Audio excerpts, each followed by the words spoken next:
is going on, everybody? Welcome back to another episode of 30 Minutes of Hell podcast. I am your host, Brandon Baker, joined as always by Joey Jackson and Matt Jackson. Quick reminder, we are brought to you by the Field of 68 Podcast Network. You can find us on YouTube under that name, and then on Twitter, Apple Podcasts, wherever you get your podcasts under 30 Minutes of Hell. We really appreciate you guys tuning in to talk some Razorback hoops with us. This week has kind of been the epitome of the whole season wrapped up into the last 10 days or so. Even dating all the way back to the Kentucky game, where the Hogs came out hot. Well, first of all, before the Kentucky game, we had the weird news of Devo stepping away from the team, Brazil out with his injury. So things just kind of started weird there. But the Hogs came out hot against Kentucky and played very well, gave us a lot of hope. Even despite losing that game, they did a lot of things well. We thought maybe there was a turning point there. But for me specifically, I was just kind of concerned about them doing it against someone that wasn't an elite team because we had seen it already against Purdue. We had seen it already against Duke.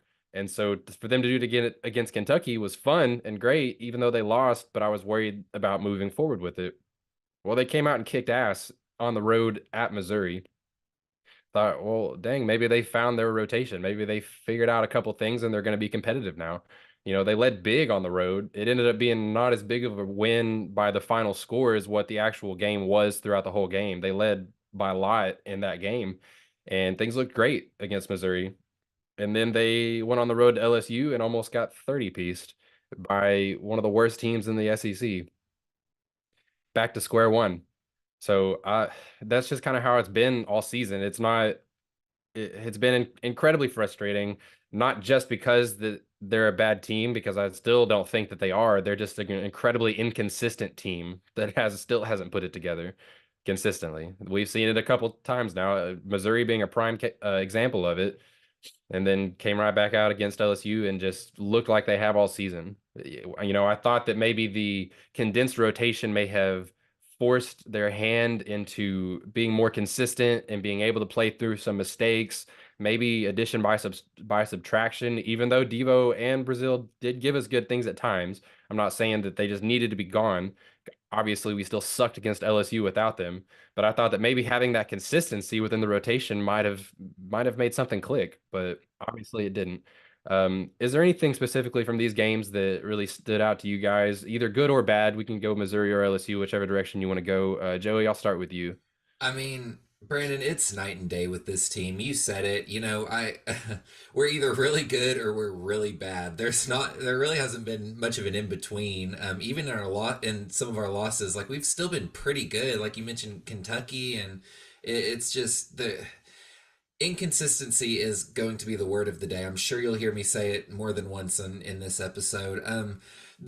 There were some major things that I loved in the Mizzou game. I love Jalen Graham. I thought that he took a major turn in that game, and then he wasn't horrible against LSU, but he wasn't what we saw against Mizzou. But I really liked Graham's defensive rotation. I liked his defensive IQ. He seemed like he had his full head in the game against Mizzou. And it's really we haven't seen a ton of that, the rest of the year. He had a really great showing. I think he had, was it 4 steals, 3 blocks, or vice versa. He played a really really good game. And then we get to LSU and the team forgets how to play basketball. So it's been the trend all season. We'll have a good game. We'll think the ship's being righted, and then we crumble at the helm. So I mean, it's a broken record at this point. Our listeners know what we're gonna say. The fans of the Hogs know what's gonna happen day after day. It's just they don't know if they're gonna get the really good version or the really bad version. They know they're getting one of them. It's just we wonder what.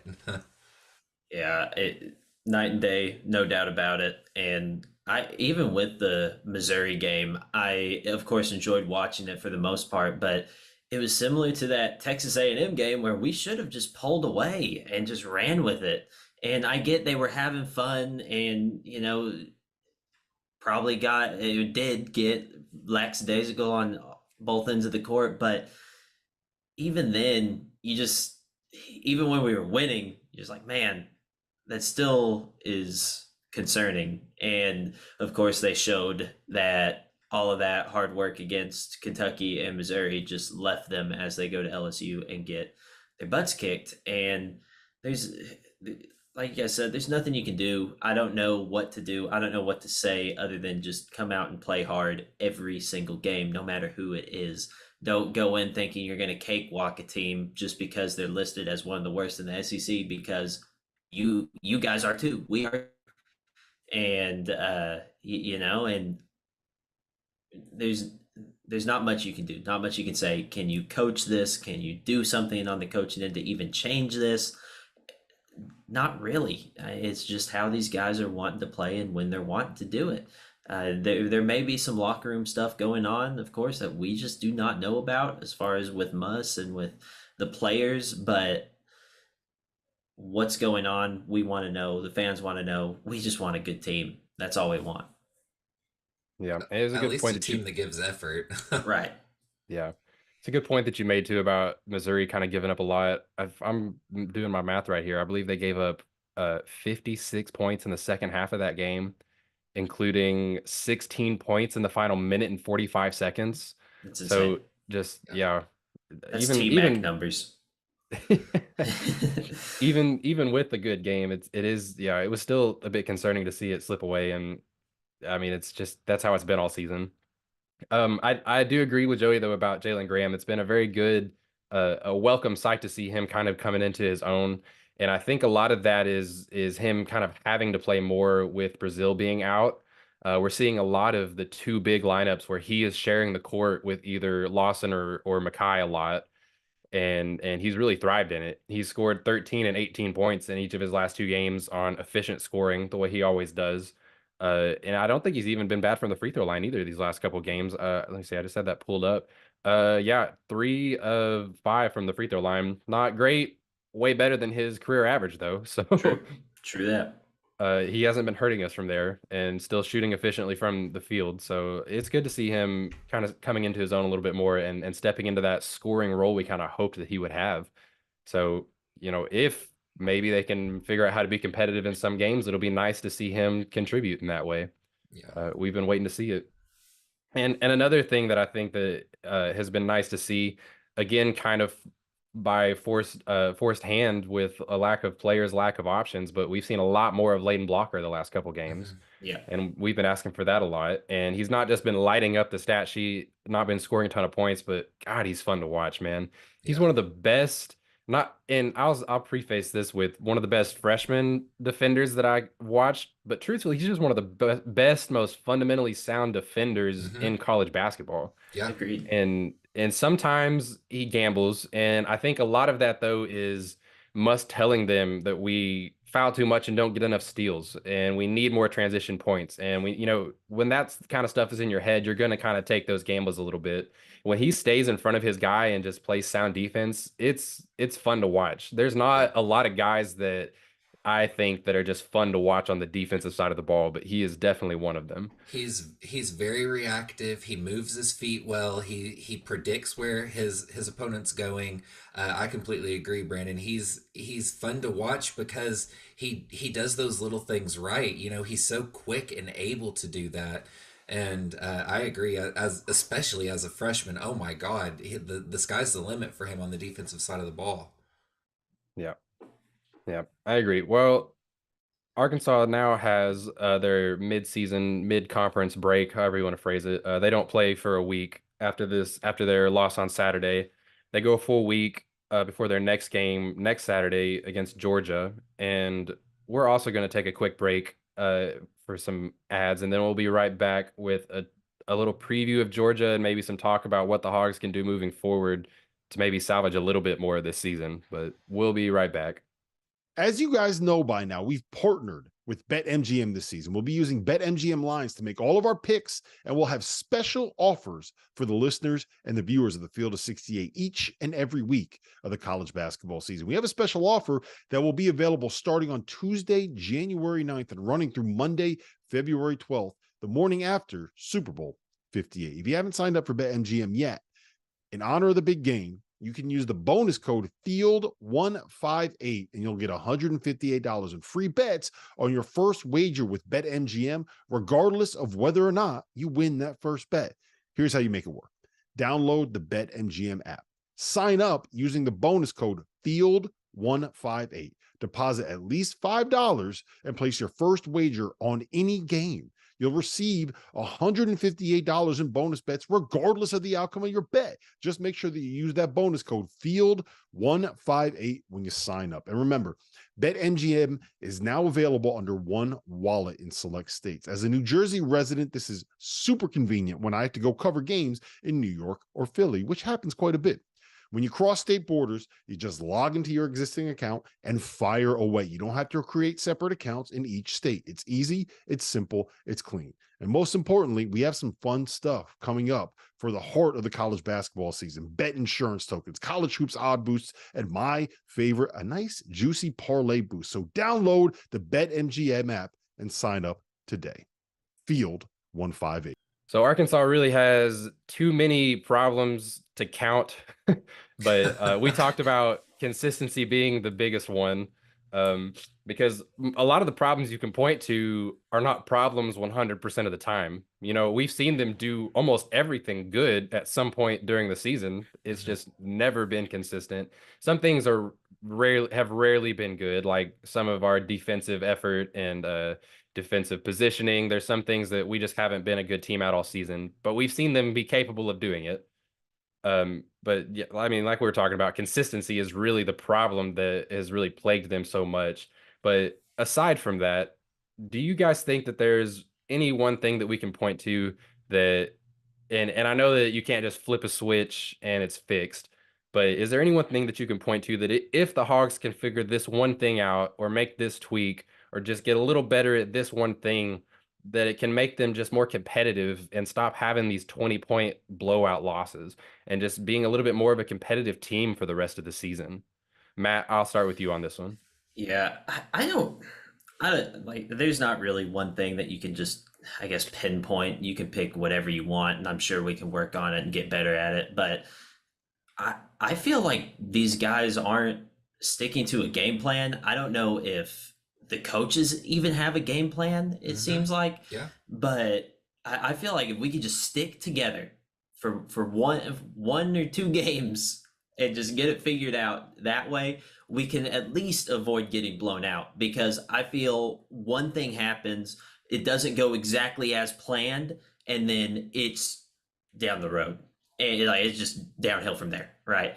And I feel like if we can just stick to a game plan and have things just flow like we saw against Missouri, against Kentucky, and just don't try to change certain things so quick and so immediate because we're panicking. We gave up 6 points or whatever, and just stick to the game plan and don't sub people out for reasons that we don't see why, and just let these guys play together and mesh together, because we don't got many of them. We don't have too many more guys. We have 2 out right now, and probably one of them not coming back for sure, and the other one we don't know if the injury is that bad. But let these guys play. Let these guys work together, gel together. Trust them as a coach, and the players need to trust the coach and the game plan. That's what I want to see. Trust, chemistry. That's the one thing I think we can really change to avoid getting our butts kicked. Yeah, and kind of on a similar note, Matt, communication is mine. We don't have any communication on the defensive side of the ball. We don't have any communication on the offensive side of the ball. It's just a cluster blank, you know. Right. It's so bad. And if I think that if we can nail that down and at least have some sort of communication, whether that be calling out screens, calling out where the open guy is on, like if we get mismatches, like I saw it multiple times against LSU where we would have someone like Pinion run out to a shooter and leave his guy uncovered, but it wasn't communicated on the back end, so we were late rotating all the way around the perimeter. And I mean, that's just one instance, obviously, but it's been terrible the entire season. I think if we can peg down, you know, how we communicate and how we rotate on the defensive side of the ball, where I don't even have words for it. I'm at a loss for it. But you guys get what I'm saying with the communication. It's too late to worry about what can be fixed or getting better. I know that that's tough to hear and it sucks to say it, but I mean after every game, Muss is like, we've got to get better in these things. We've got to get better in these things. It's February. We don't we have how many games do we have left, Brandon? 9. 9 games. That's I mean, we can go on a 9 game winning streak. It's not going to mean much, you know. Who's to say that 9 games? It's based on if other teams lose. So it's one of those things where we'd love to see them win 9 in a row for our mental health and our sanity, but if it happens or not, you know. Yeah, my point was actually going to be very similar to what Matt brought up. Mine was actually going to be a little bit geared more towards the consistent minutes for the players, and that's not something that needs to like now change. I think that we kind of saw that change happen in the Kentucky game. I don't know what the hell happened against LSU, but I think that the consistent minutes and understanding your role when you come in and having the ability to play a little bit more freely without feeling like you're going to get taken out for a mistake or something like that. I think that that consistency can help uh just and like I mean you're right, it's too late to really fix a lot of things, but help to make them more competitive and help them be able to experience getting punched and weathering the runs of another team and being able to not make a 6-0 run turn into a 20-3 run. You know what I mean? And so that's the thing that I think has really been killing us a lot too, is that uh I mean, Matt said it almost exactly how I was going to say it, that just letting the ball keep rolling away and getting away from us whenever things start to go wrong in the beginning. I feel like the guys aren't experienced enough and aren't prepared to handle those punches and then throw one back and go on a run of their own. Because basketball is always a game of runs, and a team is always going to go on a 6-0, 8-0, whatever kind of run. You've just got to put one together yourself. And the Yeah, Hogs haven't been doing that. and that's coaching. There's nothing our players can do about it. I've seen it personally. I think I don't want to say that Musk gets flustered. He's been a coach for a very long time, but it seems like when he sees the game getting out of hand, he rips guys out and puts in, a different lineup. And like you said, Brandon doesn't give guys a chance to react to the gut punches. And I don't want to say that Musk gets flustered. It sounds silly to even say something like that. But we see when the game is getting away from the team, that's when he starts putting in these weird lineups and getting angry at guys. And which he's a coach, he's gonna get angry at players. But I mean, we were texting about it whenever it happened with Mitchell when was he was leading Minifield down the court with the pass and threw the ball away, and Muss yanked him out, gave him an earful, and it doesn't give him a chance to redeem himself off something like that, which wasn't really his fault to begin with. Yeah, and Musk said actually in the post game too. I think that the pass exemplified it and heightened the tension there. But he talked a little bit about in the post game. Someone asked him about the altercation between the two of them, and he just said something like, "I think Makai is trying to do the right thing, and I think he's trying to play the right defense and those kind of things." And I understand in the heat of the moment, I'm not super mad at a coach and a player going head to head. I feel like that's not super uncommon anymore. To me, that means they still care if they're still fired up like that on the sideline. Right. But maybe could have been handled a little better. Maybe could have maybe not pulled him out. I don't know, but it was a weird situation. Sorry, go ahead, Matt. No, and I was just going back to the same word, inconsistency, because that's the theme. It's inconsistency, not in just, I know we've talked about the players a lot and how their effort is, but it's the entire program. We're just inconsistent this year. There's no rhythm, there's no routine. It is just all over the place. It's just scattered. And I, we fix that, and we stay consistent, and we'll be able to pull out some games. It'll look like we play basketball. Yeah, that's all I'm looking for at this point. A Right. little effort, a little competitiveness, no more 20-point losses, that kind of thing. Yes. But so the Hogs' next chance to do that will be against Georgia. This will be the first time this season they'll have a repeat game, face a team they've already played. Georgia was the second SEC team Arkansas played, and they lost by 10 points. But this time around, Arkansas is a very different looking team, mainly from a personnel standpoint. I mean, we still see a lot of the inconsistencies that we're talking about, but no Trevin Brazil, who played 33 minutes the first time around. No Devo Davis, played 32 minutes the last time around. And we're assuming no Trevor Brazil. We don't know if this week might be enough time for him to rehab his knee and return, but until further notice, we don't know if he's going to be back, when he's going to be back. So safe to assume for now that he might not be.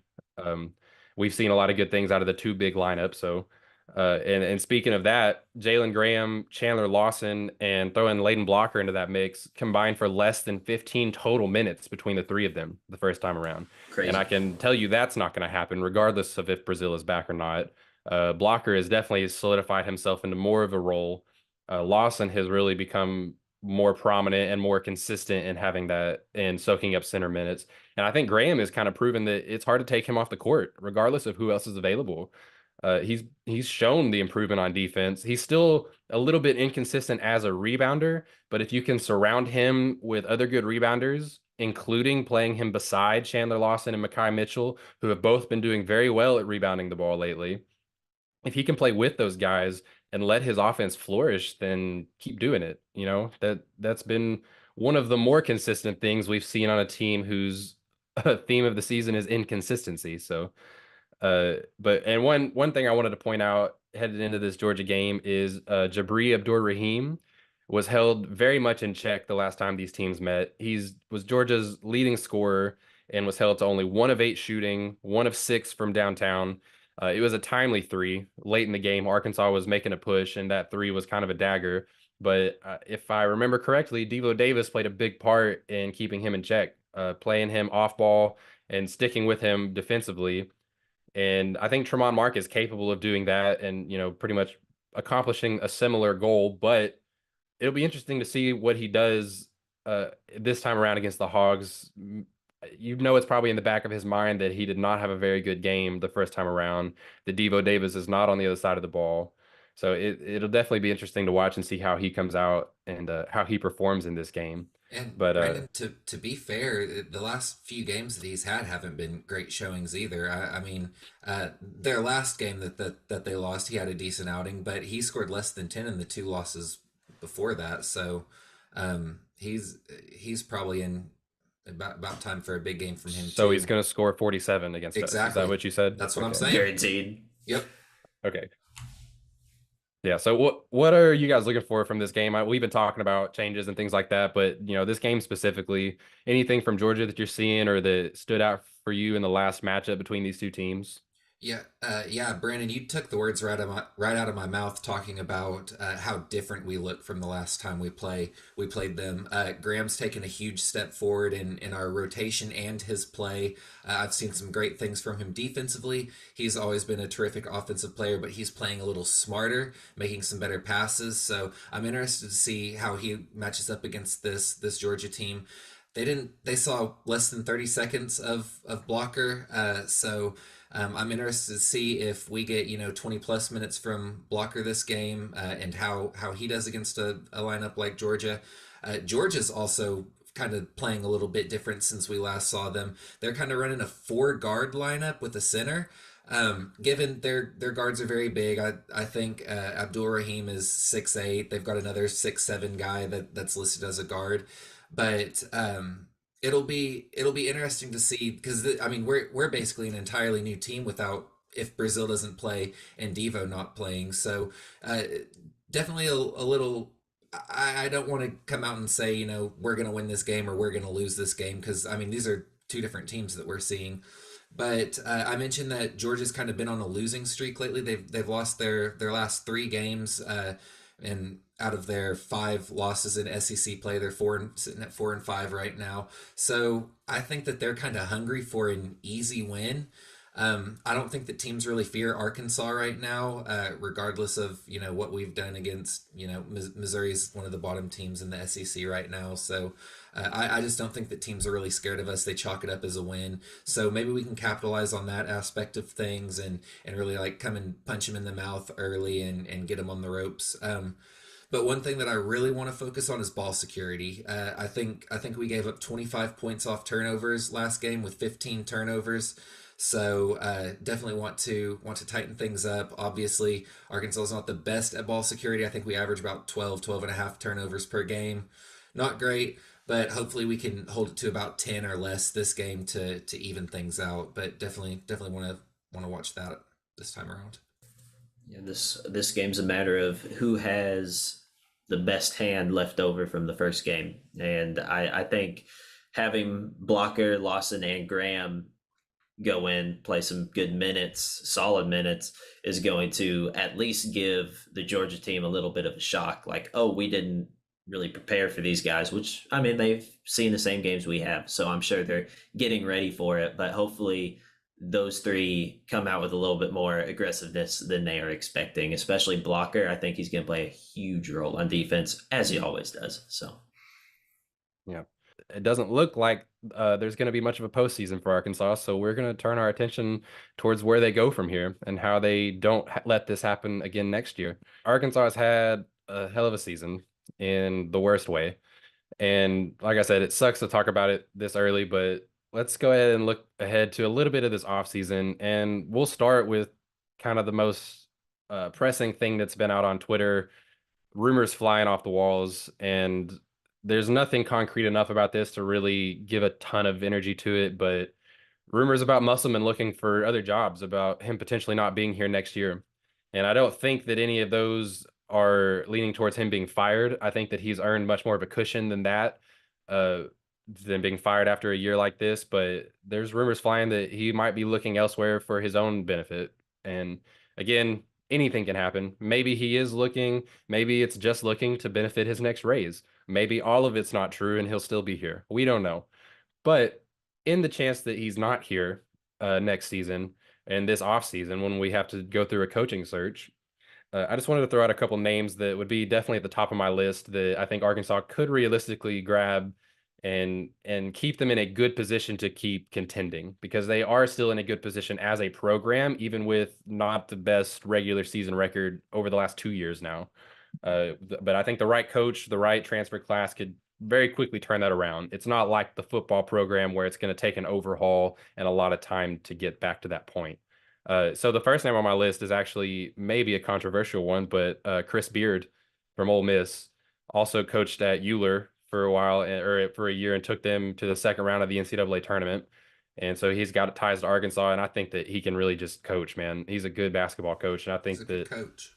regardless of whatever hot water he's been in the past, doesn't seem to matter to Ole Miss or to people now. So in terms of just basketball coach, I'd be pretty thrilled to have him. And then another guy that actually coached at Euler is Porter Moser, the Oklahoma head coach. Don't know if he would really consider leaving Oklahoma to come to Arkansas, but you never know. Again, maybe ties to the state.